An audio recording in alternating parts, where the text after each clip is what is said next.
Thanks for watching. Please remember to subscribe to the channel, but most importantly to press the notification bell so that you can be notified when we do have a new interview. Loads to come, but thanks a lot for watching.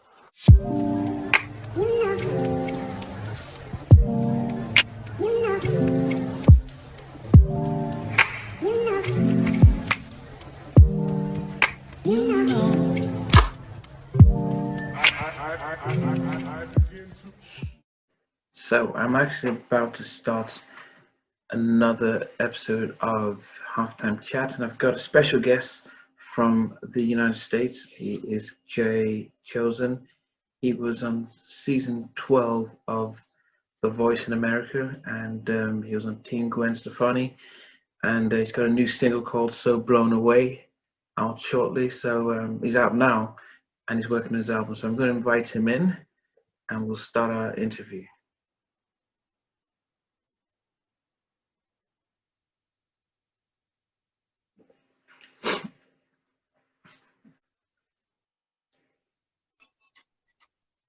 Okay.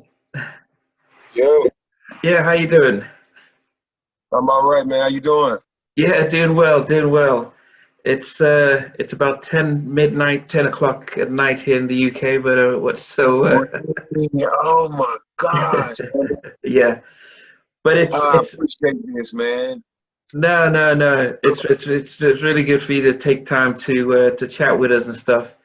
Um, yeah, I mean, you know what I mean. What this is called Must Be the Music, and I think what we try and do here is say where Hmm. you've come from to get where you are. Not all of us could do it. Right. And so we're Okay. trying to find out how did you start off? Where did it come from? Because it's like getting in the NBA or getting into the NFL.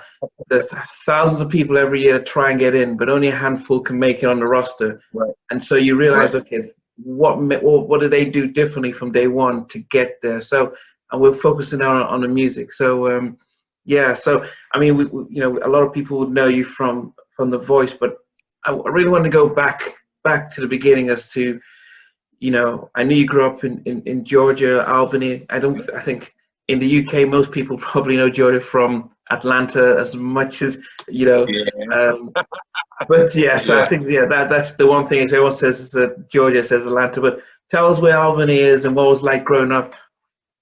Oh man. Albany, Georgia is southern from Atlanta, even more southern from Atlanta.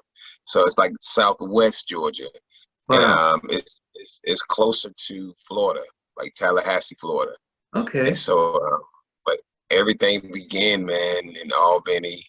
I have a church background, so I Okay. grew up in the church. So singing pretty much began there, and it just blossomed to the singer that I am now. I went through my stages in life, but my background of being from Albany, Georgia, like just even the artistry there of Ray Charles, and that had a lot to do of the upbringing Okay. and wanted to become JChosen. Okay. Now, do you know the one thing that we hear in the UK about American artists? A lot of, we hear Casey and JoJo. We hear a lot of R&B artists who say, "Yeah, we started Whitney Houston. We started in the church." And so for us, it's Right. almost as if the church becomes this factory where, okay, let's just turn out a new R&B singer every week. But do you, do you just all audition to become singers as kids, or is it something forced on you? I mean, how did it work for you? Well, just listening to different artists, listening to the great, listening to Whitney Houston, listening to Babyface, listening to the Motown, the artists of Motown, and the list. We could talk about the list all day, like the singers that came out of Motown, the icons, the Marvin Gaye, Little Rich, the Little Richards, it's the people like that Yeah. inspired you to become, and they actually inspired me even more of being an artist and wanting to become one, and just to see the reaction that they get from people, to get to listen and just be awe over them, like, wow, like you're somebody. And I Mm. feel like everyone wants to be that somebody in their own world. And that's how J.Chosen pretty much became what J.Chosen is, you know. Yeah. Yeah, went out to school and it kind of blossomed even after school. So, because and I guess the as I said, you know, we're taking this from an international perspective where we see Right. Americans, and it's very much they're either into athletics or music, and I wonder from your point of view, did you then have a choice to say, okay, I want to get into athletics or I want to get into music, and you know, back in just starting off, so think about when you were in high school, so college, high school, and stuff. Well, I when it came down to honestly, when it came down to sports, I was pushed into sports. I could Oh, always play. My coach was like, "Hey, man, you know, playing around in school at PE and stuff like that." yeah, He told me to come to practice the next day, and right, I was really surprised that someone wanted me to play or just learn the game, and it mm, kind of blossomed for there. So I have to be thankful for the people in my life, because if they wasn't, I wouldn't be here now. And because basketball led to music all over again. It was music first, then basketball became the passion. And when I felt like I was really good and was able to get a scholarship and go off wow, to college and do all of that, it made me look at basketball first, because that became more of a love and a passion. yeah, And that was the first love. Music became the first love, of course, after the basketball. So it's pretty much the second. yeah, yeah. but What did it but teach you being in a team sport? What did that teach you, especially now where you are?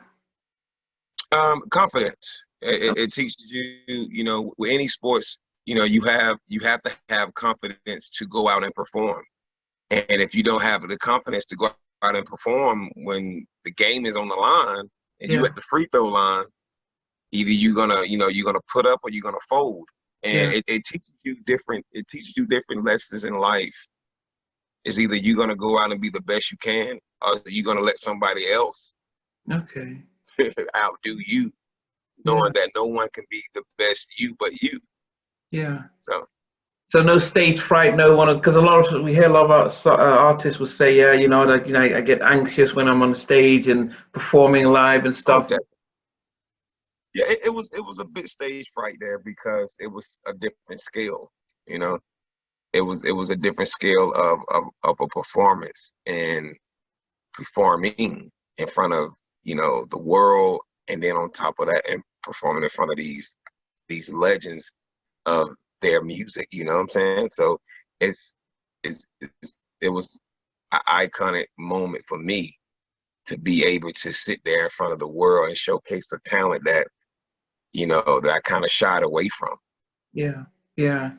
So I think I didn't want to lose this, and this was more so going back to sort of your vocal training, and this is you mentioned in church.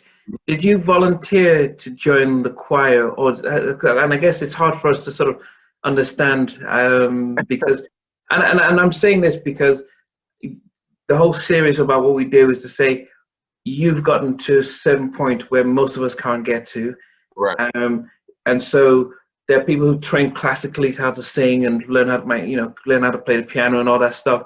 But there's some who just have it in them.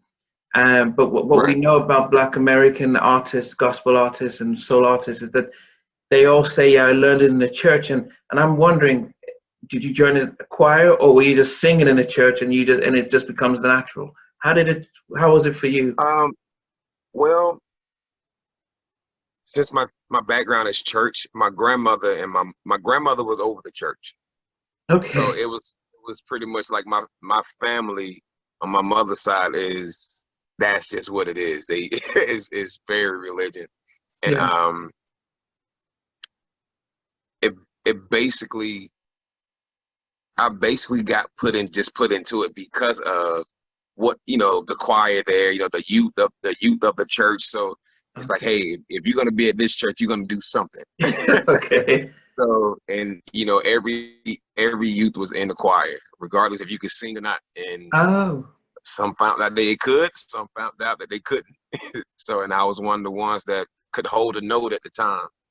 And so Without just practice, though, did you practice? Because no, I I didn't. think, I can truly say my artistry is definitely a talent. Okay, that's good And to know. it's a, well, I'm gonna say a gift, Yeah, because talent I feel like could be taught. yeah, See, um, I could truly say that my singing ability came from God, not me. It's a totally gift, and I cherish it.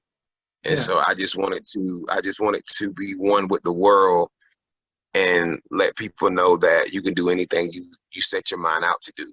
Yeah, You but it's know, important everyone. that you say that, though. It's important that you mention about being a gift because it makes it easy for me because I would have loved to be a singer, but I can't hold a note.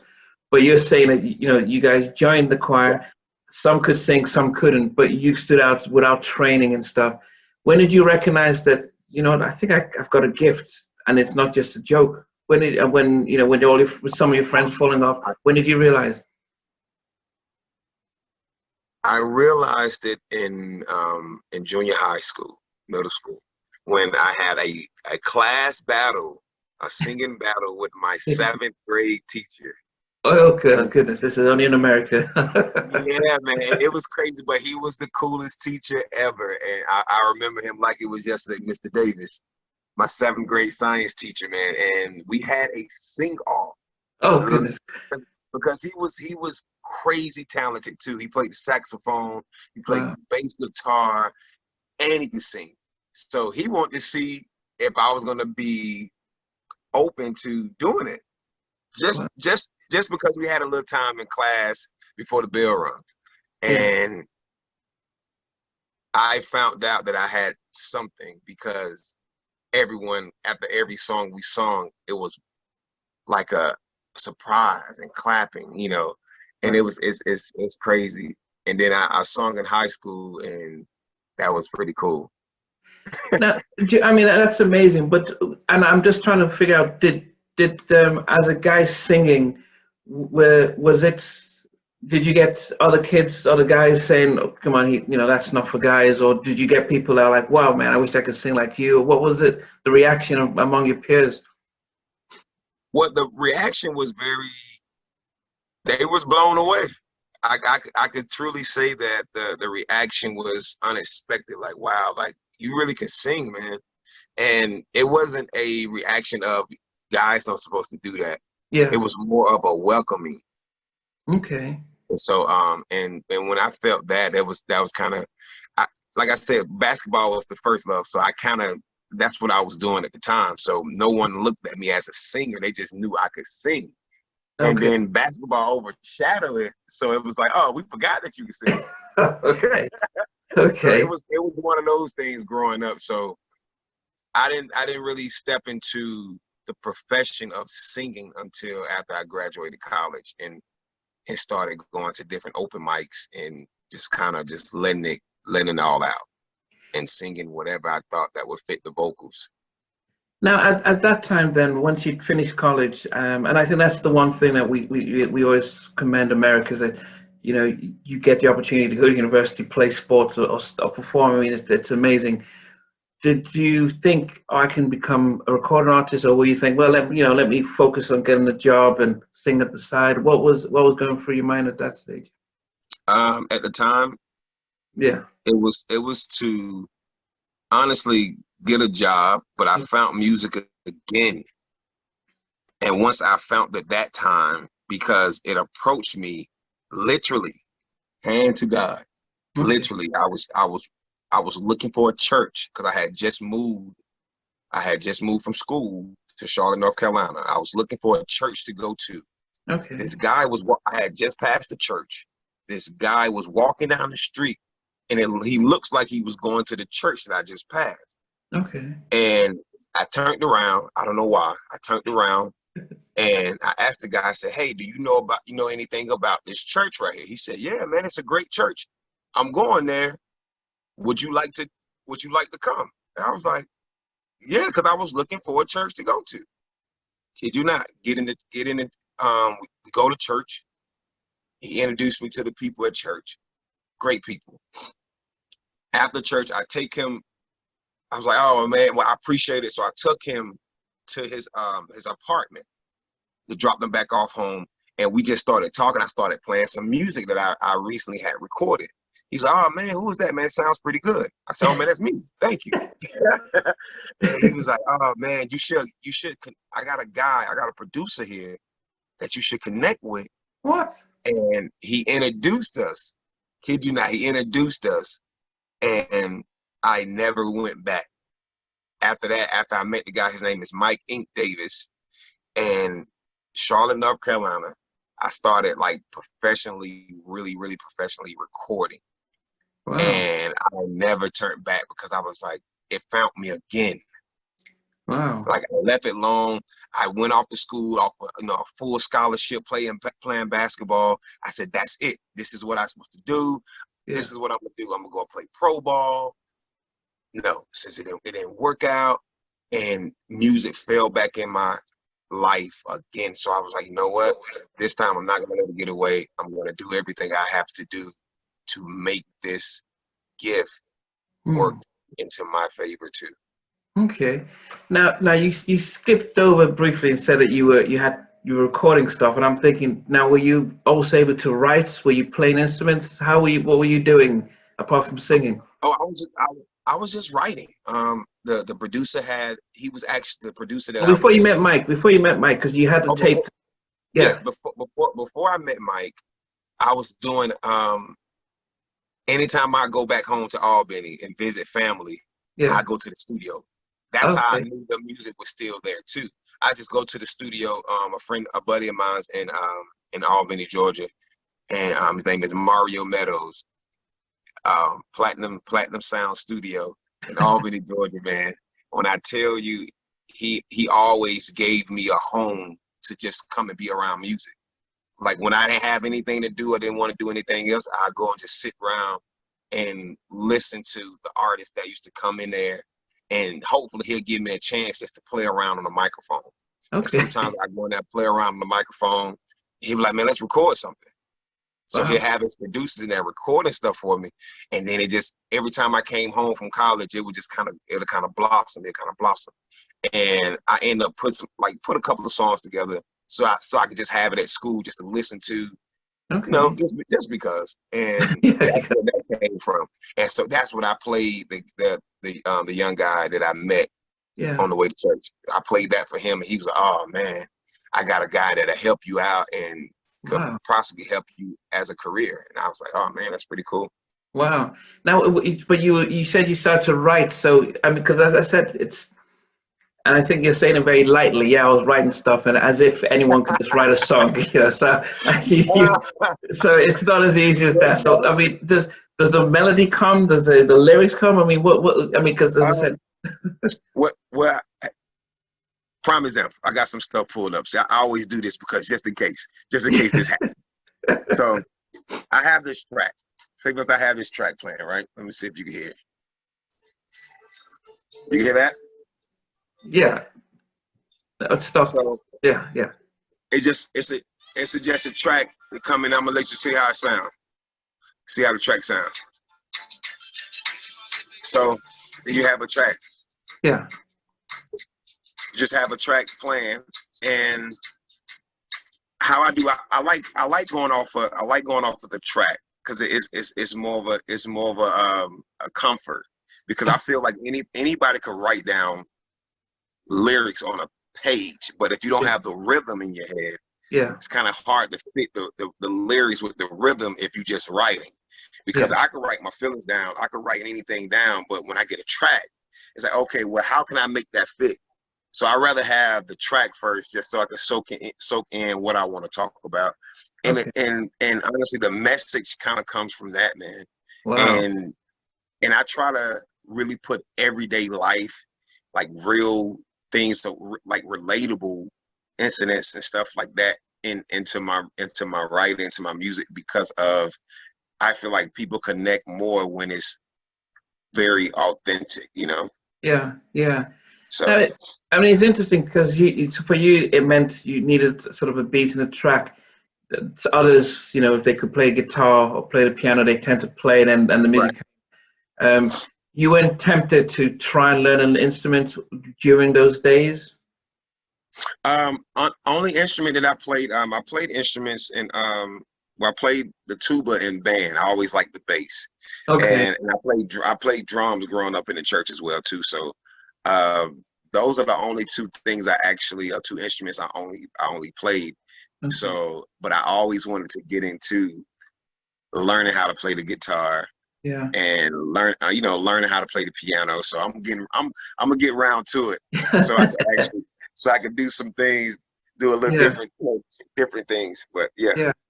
Okay. So I mean, it's so we've got you. You know, you've met up with Mike now, and Mike's saying, okay, let's listen to what you've got. And is he looking at remaking, reproducing the stuff you recorded when you're back in Albany, or is Oh like no, no, no, let's do no, some? man. It was like, hey man, that's good, that's great, but I got something that I know you can do better. And I wanted to start off freshly new anyway. I didn't want to put anything out until it was ready.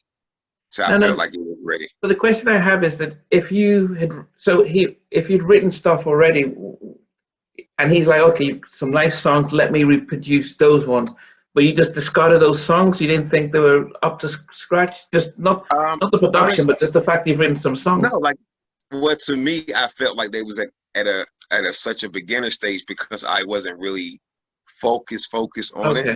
It was just something for me to do the past time when I was home to to pretty much perfect the craft and to Yeah. start one at the same time.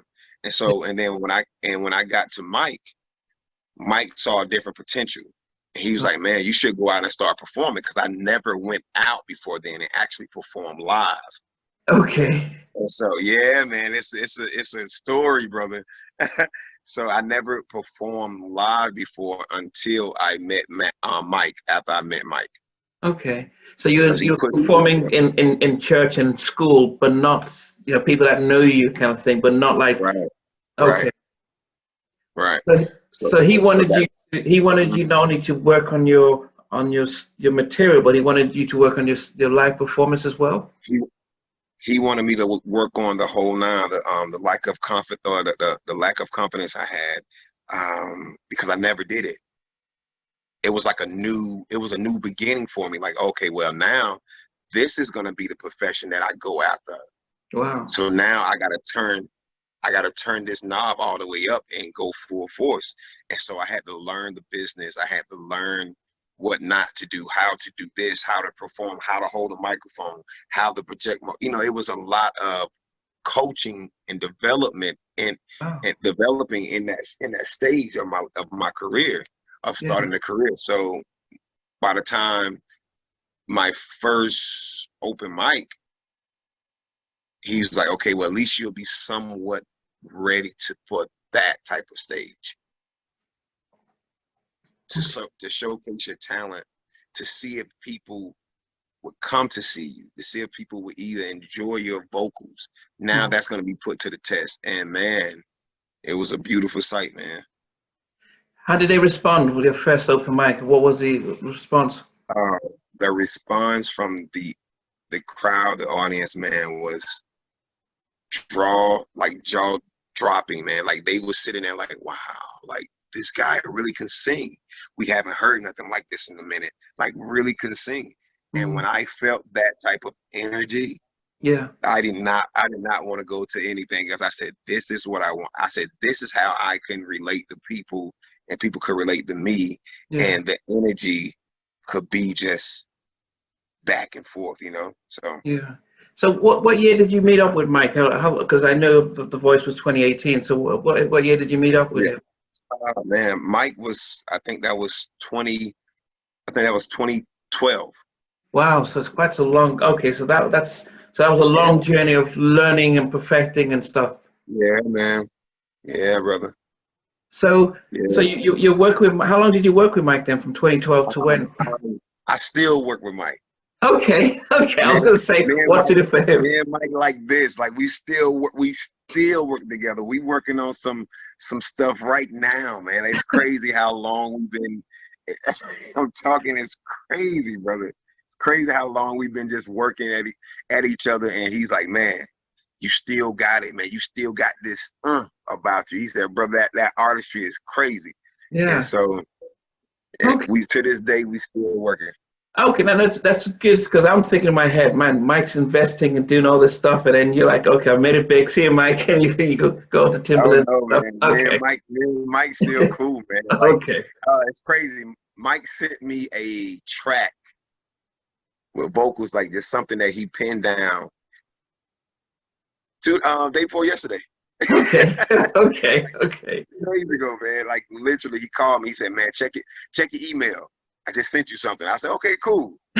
Listen to him, and I was like, "Man, what we doing? What we doing?" And Okay, he was like, okay, "Man, I'm waiting on you."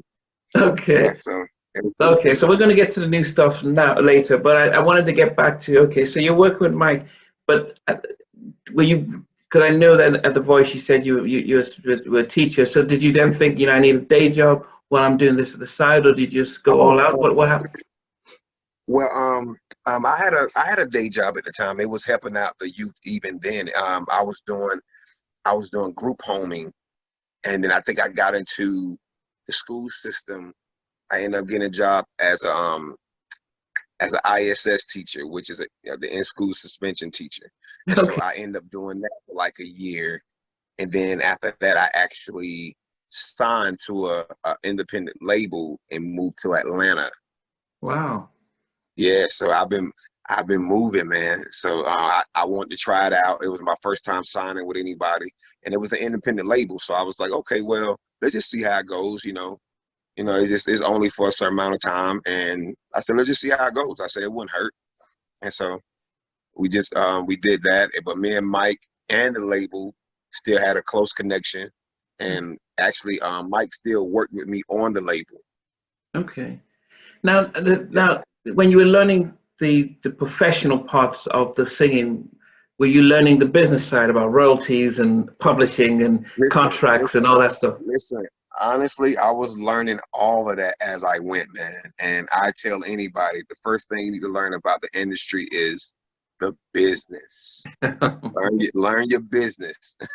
Learn your business because it's some things that be like some snakes in the grass, man. Learn your business. That's all I tell people. Learn your business, man, because you'll be surprised how these contracts will work out. Yeah. Yeah. Yeah. So you okay? So you're with you moved to you moved to from North Carolina out to Atlanta. Did you think, okay, I made it big? You got So Def, LaFace. This is Def down south. Everything's around here. It's gonna happen when you Yeah. move to Atlanta. What was that like? Everything changed, man. Like it changed. It's like almost immediately when I got there to Atlanta, and it was good. Of course, the start was good. Then it got shaky. Then we kind of just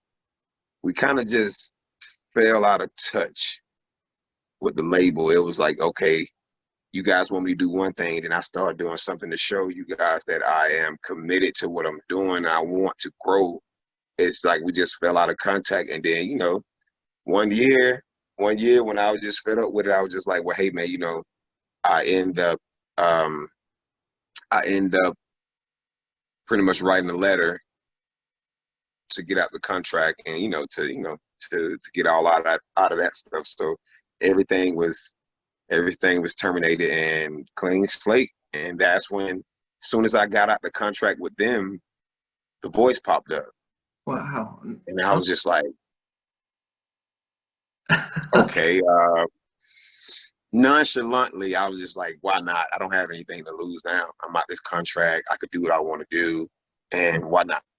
Okay, now before you jump into the voice, now I know. Yeah. So I'm a therapist, so I'm constantly No, you thinking good. about You stuff. good.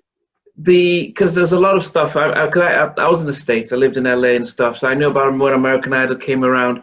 So did you ever think, okay, I could, you see all the guys out there and thinking, I can rock it with them, or was that nope? I need to focus on my own stuff. I was Sort of- focusing on my own stuff. Like when Okay. American Idol came out, people used to tell me all the time, "Oh man, go to American Idol, go to the X Factor, Yeah, go to yeah, this." All this stuff came out, and and I was like, I don't really want to do no TV show. Then The Voice came out. I was like, I don't want to do that. I said, I just feel like I feel like I could be doing my own thing versus doing that. And Yeah. I was just like, what the heck, man? Just try out. It wouldn't hurt. Like, said the worst thing could happen is the best thing, and Yeah. you make it on the show, you know? And Yeah. so, and I went and tried out in Atlanta, man, and went from audition to audition. The first day, it was like 10,000 people out there, man. Wow. And the second audition, whoever made it through, it went from 10,000 to like 200 people Wow. that actually made it through. And then if you make it to the third audition, that's when they fly you out. And you that's the executive producer's audition to see if Okay. you have what it takes to be on TV. Because Wow. some people may get to that point and still think it's a cakewalk, but you got to remember your lines. You got to remember your, the lyrics. And if you don't, that's going to be live TV. Yeah. And now you messing with, now you messing with ratings, and you messing with, Yeah. Yeah. you messing with the whole show. So they want to make sure that you can live up to the hype of you're going to be in front of millions of people. Mm. So, so yeah, So so that's kind of how that went to when I got on the show. okay. Now, Uh, because we have the voice here, we have Will I Am and others doing it here. I think J yeah, Hudson was also doing it here. So we didn't get to see yours. But then, before the interview was set up, I got to see your audition. And even today, I was watching it with my missus. And when they all turn around, you got some heavy hitters, Adam Levine, yeah, Alicia Keys, Gwen Stefani. yeah, I mean, I was a big No Doubt fan, yeah. so they're all there, they turn around, I see Alicia Keys, just all mesmerized. And when I watch it here, the thing always gets me is like, especially when all four turn, it's like, and they're all begging you to join their team. What type of pressure, have you ever felt that type of pressure before? And when you No, have four celebrities or whoever it is saying, join my team, and yeah. I never felt that kind of pressure, man. And honestly, that was the most pressure of making that decision ever, man. Because it's like, okay, you want to make a golden decision that could either can take you all the way yeah, or just take you to that place to be seen. yeah, And that's all I was thinking about. And I was like, who can get me? Who do I feel that can get me to that place? And that's when um I Gwen, had picked Gwen Stefani and then it was a lot of key points that she was hitting that I actually liked what I was hearing. I was like, oh man, that'd be pretty cool just to have that type of fan base because I want a worldwide, international, like worldwide yeah, fan base. I don't want just to be limited to the US. yeah, I want to be known all over the world to yeah, be like, hey man, I've heard of him. I may not know him, but I've heard of him. yeah, He sounds pretty good. And if I honestly, I know I'm probably shortchanging myself, but that's not shortchanging to me. Like if I can get someone over there to be like, man, I heard of this guy named J.Chosen, and he is pretty awesome. That mm, alone for me means the world, man. yeah. But then, did you go in saying, having your ideas? Because and it's a question I always want. Did you go in thinking, oh, if first person, if Alicia turns, I'll go for her. If I had to pick, or did you just like, well, whoever turns, I'll just. What did you don't go with a plan? Or Honestly, yeah, no, it was no plan. The plan that I had to start off that song was to hit every note, hit the notes on point. Sing the song like you would, like it was your last time singing it, and make sure you hit these notes and be confident in your singing and get one chair to turn. That was my goal, to get one chair to turn. And I was like, whoever that would be, I would be happy because if I get one, that's all you need. yeah, And and to see four turn around, that was mind blowing, man. Like the feeling that I had going, like the electricity that I had going feeling through my body, man. I yeah, was sitting there like, wow, like me, you guys turned it around for me. You guys y'all like what y'all heard from me. Now, It was mind blowing, man. I was surprised you didn't go for Adam because he was really selling himself, Yeah, and I was also surprised that you didn't go for Alicia because just so. But I guess you had a very different mindset, which is really right. important. But in the midst of them turning and stuff, and you go for Gwen. What did you learn from her? Because as I said, and yeah, I know she has turned her career around. I mean, she's an amazing songwriter, performer. I mean, what did you learn from her during the time? Well, honestly, I've learned confidence building. Like I built my confidence to a whole nother level. Hmm. I was more on making the music sound like me and to get people to notice me and to own the stage, man, and own the stage, own those moments because you can't replay them. Hmm. You can't redo them. And so she taught me how to just tackle the industry, how to tackle your artistry. And man, when I tell you, I couldn't have picked a better coach because I got that from her. Hmm. And then I got the free will at the same time to be able to explore my artistry. Hmm. So that's what I learned.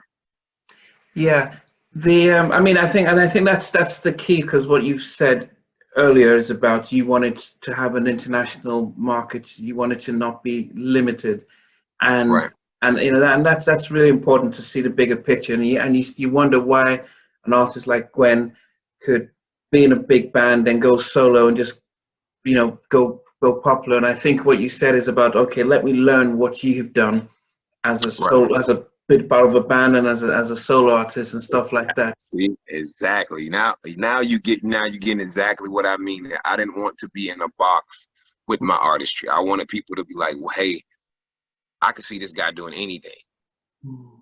And that's the artist I would love to be in people's eyes. Like the artist that, man, when I tell you he can do no wrong to any genre, to any song. I Yeah, can hear him on anything. yeah. And that's where after that, after the voice, that's what I started striving for. To make Mm. different be acceptable. Like something that you may not ever listen to. Yeah. But with me on it, it'd be like, man, like I would have never thought about that. But how he came and actually did that and sung Yeah. that was pretty cool. Different, but cool. I think, So what I'm hearing from you is very similar to somebody like, a Michael Jackson. He didn't stay in a box. yeah, So he was in Motown, a sort yeah, of a black label, and then he started to do his own stuff and he just, took things to another level and he didn't stay in that box. And I think, and he, you heard Barry Gordy talk about Michael in the studio, just sponging, learning everything and like, okay, and getting producers, and it doesn't matter what color they are, where their background is, learning from stuff like that. I think that's what you were saying is about, because as I said, we thought, okay, he's definitely going to go to Alicia Keys. I mean, come on, that's a sister, you know. But you were yeah. thinking, yeah. So you had a very different thought. Leaving The Voice though, when you're on the show and you don't get picked by Gwen, do you guys take it personal, or do you think, oh, what was that like? Honestly, me not moving on, I didn't take it personal at all because I was happy.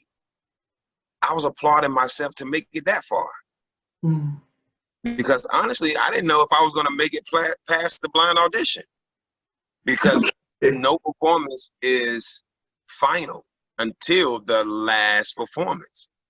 Mm. And I was just like, okay, well, I'm just gonna keep it going and see where I can end up and see where I can make it to. Mm. And that was enough for me to say that I was singing with some of the best artists in the world. Mm. that came all over the world, and that was on this show. Like you said, a select few get picked. Yeah. And I was in that select few. Yeah. I will always have that in my background. That's something I could share with my family. Yeah. That's something I could always have step in my life. Mm. So what is life after after the Voice? I mean, after your national TV, everyone's watching you, everyone's seeing you, you get recognized, and it's a big production, and then you're off the show. Does it become like a big come down? What was it like afterwards? yeah. But the thing is what you make it. I'm not going to even say it's a big come down, but the thing is, when you're not on TV, it's just what it is. You're not being seen anymore. Yeah. So what are you going to do to keep yourself relevant? Because now they give you a platform, but now you got to take it and run with it. So what are you going to do? Because you being on a show is not going to be like, oh, okay, well, you was on that show. Cool. Now what? Well, it's almost like, what have you done lately? Yeah. And I left that show, man, and I was just hitting the ground running, man. Hitting the ground running ever since, putting out songs, doing videos. I moved, I moved up in the tri-state area. So all of that took place after The Voice, because I was on a mission after that. I said, well, if I can make it on this show, yeah, I know I can make it out there. Yeah. If I can make it and do this in front of millions of people and be filmed and be in front of these 4 celebrity judges that love what I do, I can impress the world. So why not tackle that now? And so that was my mission, to get music out into the world. So people, oh man, you got to hear this new guy. Yeah. And that's what I've been doing ever since I left The Voice. Yeah.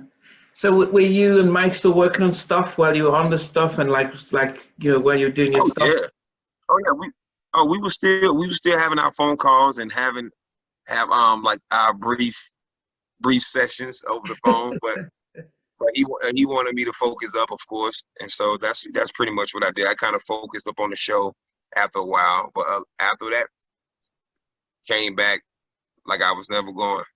Yeah. So now you left The Voice, and it's like, okay, that's that stuff. Then do you then think, are you in a rush to try and get re-signed, or do you think, let me just evaluate what life was like? What was the next thing on your mind? Next thing on my mind was pretty much just getting music out. It wasn't necessarily being signed to anyone, because that didn't impress me, if that makes sense. Like, me being signed up on that label, only way that impressed me if I get signed and we go into the top as soon as I get signed. You see what I'm saying? Like that, yeah. Like I get signed and we up there. But my goal and my focus was to be real with the people and give people the real J.Chosen. Yeah. So, okay, I think there are 2 things before I move on to your new tracks.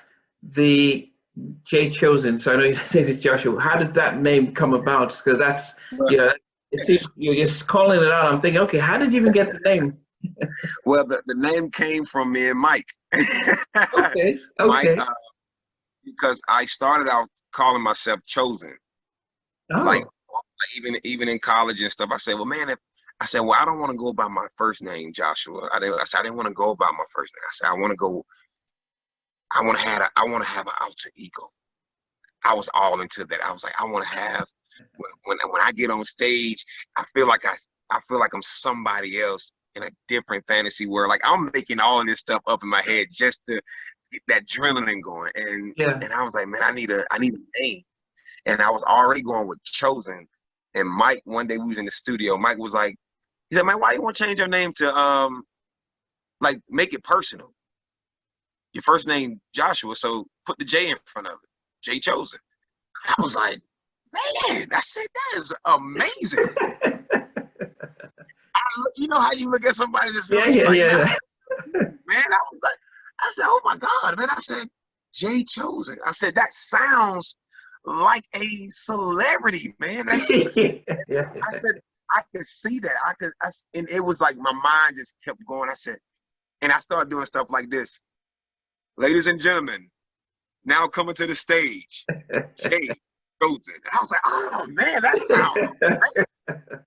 You know, I started announcing myself like, oh, that. I said, yeah, I like that. So we just stuck, and J.Chosen stuck with me, man. From Wow. then I was like, it was just a perfect connection, man. And I commend him, because when you in good energy with people, Yeah, people yeah, feed off your energy. yeah. And think, man, and we was locked. He was like, man, why you just want to be Jay? J.Chosen. I was like, golly. I said, that is amazing, man. And that's how J.Chosen came about, and we've been sticking with it ever since, man. Wow, goodness. Yeah, that's good. And it's good to hear the collaboration with Mike, because a lot of the, you hear a lot of professional, successful singers Right. always have their partners, the person who helps with the writing or the production, Oh, but yeah. that you can just, that if you're together, it, goes all the way and stuff. Now, Right. one thing about, So Blown Away, I listened to it now. So I'm a guy of the '90s. I was very big into the New Jack Swing, but one of the things that the music that I knew back in those days was there was a very big emphasis on the artists. They didn't have to be supermodels. They didn't have to be, they didn't need to dance, minus Bobby Brown, because he came in and he blew Right. everyone's mind.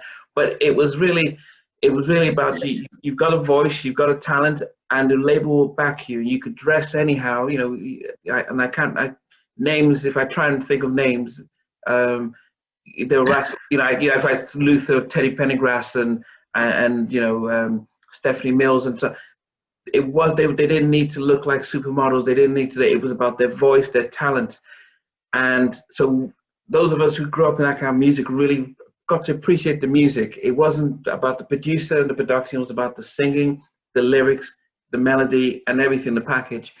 That has changed quite a bit over the last 10 years with hip hop, really, with the beats and the hip hop and the image and stuff. So I listened to your song and I thought, wow, this sounds like it was back in the 90s. It was stripped down.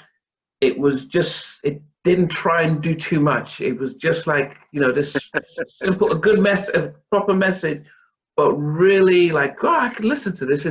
It sounds innocent. It didn't sound like you needed to try and just try and say stuff that you didn't need to say. How did Right. that come about? Because it's a brave decision to try and release a track like that when the market is so saturated with some really raunchy stuff. It was brave. Yeah. So how did that come about? Um, they listened to my voice, man, and the producers and the writers that was behind it. I definitely got to give them a shout out. The writing team that was behind "So Blown Away" and the BCAP label family, and might as well give everybody a shout out now, and my management team, everyone. And it was a song that the writer called me and was like, I have a song that I know I know you would be amazing on. And we worked around the schedules and started recording it, man. And the message behind "So Blown Away" is like, love is love, man. Mm. You're gonna have, at once upon a time you had someone, or even now have someone that you can't picture your life without them. Mm. And that's the type of message that in this song we wanted to send and say, I know what kind of love you're missing if you don't have it. Mm. You need that so blown away love, to the point that it feels like you really in a fairy tale and saying, I can't believe that, yeah, we're gonna have problems in relationships. That's how you learn and grow with each other.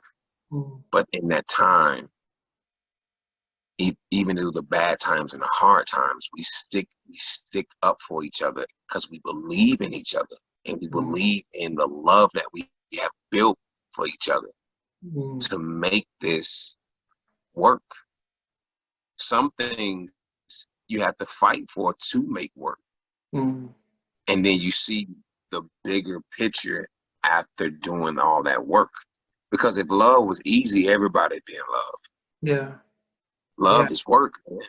Yeah. And people don't understand it until they actually truly fall in love with someone and can't picture themselves without it. And this was the definition, man.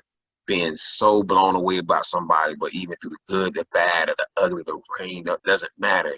Yeah. Out of all of that, I'm still here for you, and I will always be here for you.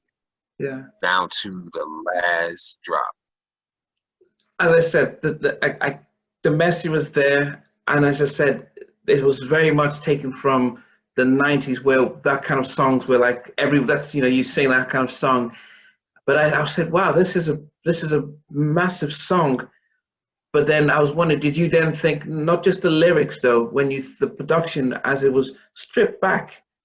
Because if you think about what's out there, it's very heavily producer influence and stuff, and the message isn't very pure. It's very much of a, hey girl, come over here and stuff. So did you then think? Then think, well, are we gonna? Do we need to up it up? Did you just think, you know, we're gonna go with? Let me tell you, when I heard the track, I immediately fell in love with it because it brought me back to the 90s. Because back in the 90s, it wasn't so musically that you was listening to. You was more listening to the artist and the message. Yeah, definitely. So, and that's how I go back to Joe, Tank, these type of artists, because like Tyrese, because you listening to the message. So I love the way that the production was brought up and done, because when you hear it, as soon as it comes on, you like, hey man, that reminds me of something. Yeah, definitely. Yeah. And if you was in that 90s era and you remember that 90s era, it's like, oh man, I gotta listen to this. Yeah, definitely. Yeah. It makes you listen to the message, and it's like, wow, man, that brought me all the way back when this happened and that happened. Yeah. It's like a time traveling piece. Yeah. So I love the production. And I think one of the things that I'm seeing with what you did with this track is probably what you did when you said you went with Gwen, where it was, I can't stop being a Chris Brown. I can't start trying to be Names Escape if I try and do that. If I start following that pattern of music, not disrespect to anybody, but I'm saying if you're thinking this is what's hot now, I need to jump on this, then you're not doing what you notice in Gwen, as in, look, be individual, because there's no one like Gwen. Exactly. As I said, I'm a black. I lived in LA, but I love No Doubts. Right. The lyrics were like, so even we were all, whether you were black or what, you were just listening to the lyrics, and even Alanis Morissette said they were crossing over, not intentionally. It was just that they were just so good.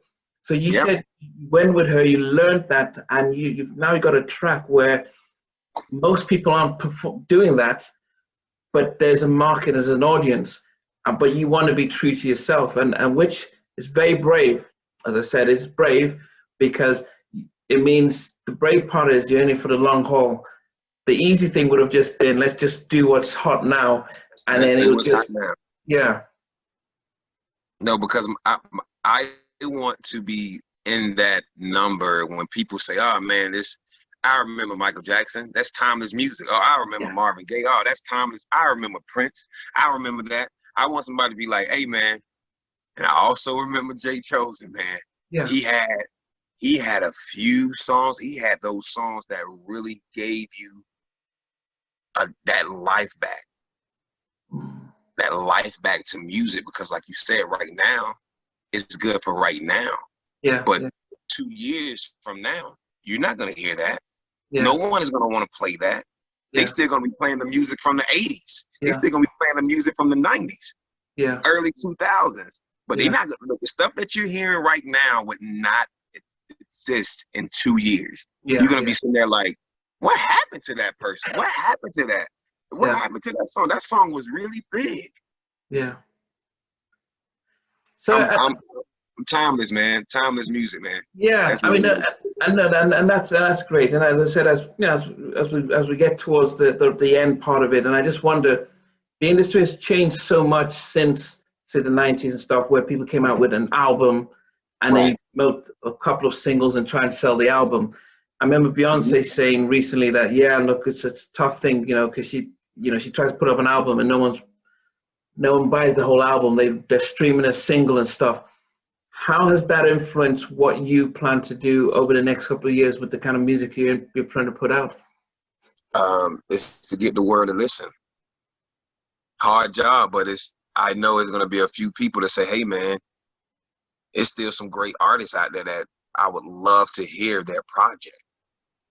A lot of people that I've played music for, a lot of people that have heard me, a lot of new fans, they can't wait for a project because they want to hear that type of music again that nobody is giving them.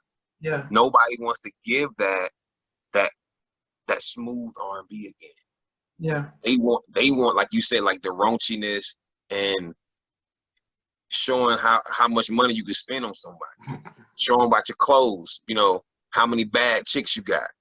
Okay, that's all cool, but it's it's not timeless. The yeah, goal for me is to create timeless music.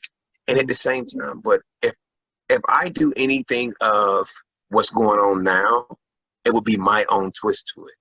mm, So in other words, guess what? It would still be timeless yeah, because no one would do this style how I would do it. yeah, yeah, They say, "Oh man, that reminds me of something," but you put a different twist to that. mm, You put your own twist to that. And man, over here in the studio, man, I have music for days that I could play that you'd be sitting here like, wow, man, that's crazy. So I mean, do you plan to put out a whole album, and or do you think, okay, it's right now the market thinks I'll put up a single, let it go, then I'll bring another single, or an EP of 3 or 4 songs, or right. what would you be looking to do over the next 6 to 18 months? 16 to 18. Eventually, we working to put out a full album, but Okay. everything right now is in the works, and we planning a lot of things to do. But we definitely in the near future are looking at some things for JChosen. Okay. Okay. So, I mean, as we, really appreciate the time and stuff. Now, one of the questions I always ask my guests is, if you're stuck in a lift, an elevator, and they say, look, it'll take about 2 or 3 hours before we can get you out, but we can put a movie on for you, what movie would you choose to watch? Harlem Nights. Okay. Eddie Murphy, Richard Pryor, Red Fox. Yes, Okay. sir. Harlem Nights, Okay. man. That's an all-time favorite, brother. Man. I will watch that. Stuck in the elevator. Yeah, that'll Yeah. calm me right down. Okay. Yeah, that's it. Okay. And then Yes, if what about a song? What if they say, okay, we're going to put the movie on, but we'll pull a song before the movie starts? What would you want to listen to? the song would be Babyface. It was the deal. 2 occasions. Okay. Yeah, Okay. yeah, Okay. man. Wow. Definitely. You know what? Because he played it during the battle with Teddy Riley, and he's a songwriter that doesn't make sense. He's saying, "I think of your 2 occasions, day and night." It's like, okay, that's he wrote that in high school. I mean, that's too deep. Yeah. uh, so when you think, oh, who we never really got to your musical. I mean, I know you mentioned Marvin Gaye, but did you? I mean, who else were the ones who you look and say, what, these guys are really these people, guys? Man. It's definitely Ray Charles, Marvin Gaye, Babyface, Michael Jackson, James Brown. It goes on. Prince, man. It goes on. Like the list goes on. Luther Vandross. Oh man, Diana Ross. Okay. Man, like the whole Motown family, man. Like it's Yeah. that like that era of music was genius to me because it was pure and it Yeah. was them. And if you look at all of those artists that I just named, they had their own feel. Yeah. Even though they was in the same genre, they had their own feel. All those artists that I just named, and it was that many sounds that was coming out, different sounds, man. Yeah. And so that was the beauty of that era. Yeah. Well, I mean, as we finish, I think one of the things I just hope that you would continue doing is your name speaks for itself. If J.Chosen, that have been chosen to do this stuff, there's, you pick up Jeremiah and stuff. Right. Jeremiah 1 something. I know the plans I have for you. That sense of, it's, and if and that sense of trying to be different, be unique, but go global. If you see it and you think it, then it kind of it happens. Too many of our artists tend to be Right. very narrow-minded, like, okay, I'm trying to be big here and stuff. So I really will be rooting for you and stuff. As I said, it's very brave with the track you put out because I can recognize it. I know that you'd have to fight to get it out there, but there are going to be people who are going to appreciate it because you're doing it the right way, the long way, and it's the kind of tracks that we definitely need. So I really appreciate the time you've taken to speak to us and stuff like that. And hearing your journey was really fascinating and stuff. And I think that's why I like to start off from the very beginning so we can build a sense of who you are and not try and just watch it.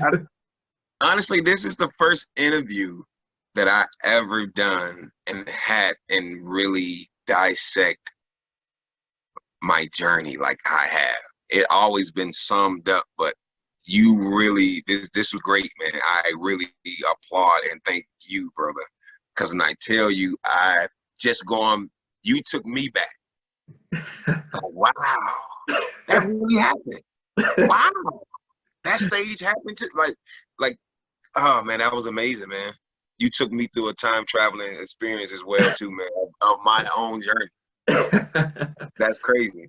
And I never had that experience on any interview that I went in depths about literally every step. Wow. That was amazing. Now, as I said, it's to get where you are, not all of us could do it. And so to me, it's like fascinating. And I think by knowing that you identified you have a gift means that I can feel good about myself knowing that, well, I didn't miss the singing boat because I didn't have the gift. But and so that's key for us. And I must be the music. How did you get to where you are? What were the battles and stuff to get to where you are? And as I said, the vision is really, really exciting. As I said, I was always going to say why pick Gwen, but I like the fact that you've got this global vision, the Michael Jackson vision. People don't recognize what that man achieved because he just saw what his brothers and his family and what his label couldn't see. He left Motown because they're trying to keep him in a box, and he says, "I want to conquer the world." Exactly. And so the fact that you've learned that from Gwen and you're thinking that way, it says, wow, even if you aim for the stars and land on the moon, it's out of this world. And so I definitely would be. Who else done it? Then you ask yourself, who else done it? Yeah. That's when that comes into play. Like if you aim for the stars and you land on the moon, who else got that far? Yeah. So that's my whole thing. Yeah. So I appreciate it. Hopefully, as you know, when the video comes out, we can get to see that. But but I definitely appreciate your managers and stuff for setting this up and for giving us this opportunity to listen to you and stuff like that. Thanks for watching. Please remember to subscribe to the channel, but most importantly, to press the notification bell so that you can be notified when we do have a new interview. Loads to come. But thanks a lot for watching.